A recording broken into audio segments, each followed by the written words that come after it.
What's up, team? Sean from Vesta Live. And I just want everybody to take a quick pause if you're looking to buy real estate, buy an investment property, get into anything in this game right now. With the recession where it is, sort of on the fence of things getting worse, we don't know when they're going to get better. We're starting to see pressure on home prices coming down. We're seeing interest rates going up. We're seeing less of those over asking prices, less of the bidding wars. I want to just take a real quick second here. And if you're in the market and you're looking to buy, it might be a first-time home buyer, it might be your second home, it might be investment properties, it could be your thousandth property, it could be an apartment building. I just want to take a quick second and make sure you bring up, or at least figure out that you can ask or get creative with the way you do your financing based on the demand in the market now, combined with the fact that we're in somewhat of a recessionary period in the economy. So one of the easiest ways you can do this is just to regularly and continuously ask if the sellers would be interested in doing seller financing. Now, seller financing comes in many shapes and sizes and many different types of flavors. I have firsthand used seller financing to buy my personal residence. I have used seller financing on commercial deals. I'm doing 2 deals right now. Both we're working on doing a seller financing for a portion of it. And the goal is to not have to bring any money to the closing whatsoever. This is not a silly video. There's nothing to buy. There's nothing in here like that. I'm saying in the real world, if you are working with an agent and you have an attorney who can do this for cheap money, it is very easy to get these things written up as part of the offer. So I'm going to give you a real example, and I'm not going to draw the point out. When I bought my personal residence, this is going back to, my gosh, I don't know, 2015 or so timeframe. We knew we were going to be up against it with some other people who were also bidding on it. It's a very nice home. Had been waiting for a long time to get something like this. And we knew that we wanted to find a way to spend less, but still offer more to the seller, so they would be more likely to come over to my side and have us purchase the home. So what we did is we came in and actually offered at list. We didn't go over list, but what we said was, look, we're already all set to do 20% down.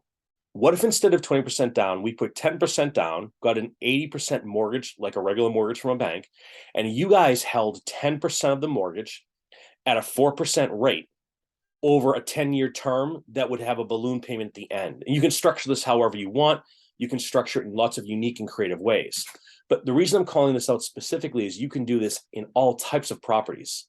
I just was looking at an office building the other day, and literally right inside of the actual MLS listing, my agent pulls these for me all the time. It said that the seller would be willing to do a full 100% seller financing.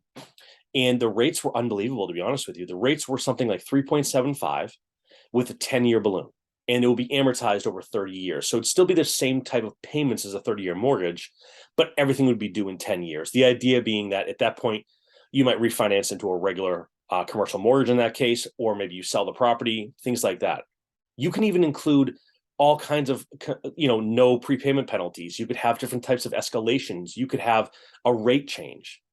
What I really want to get across is, if you're looking to get into real estate right now, with the concurrence of high interest rates, interest in homes starting to go down from the standpoint of multiple bids and over asking price bids, houses are going to start to stay on the market longer, and more commercial properties are getting more pressure than they've ever had before.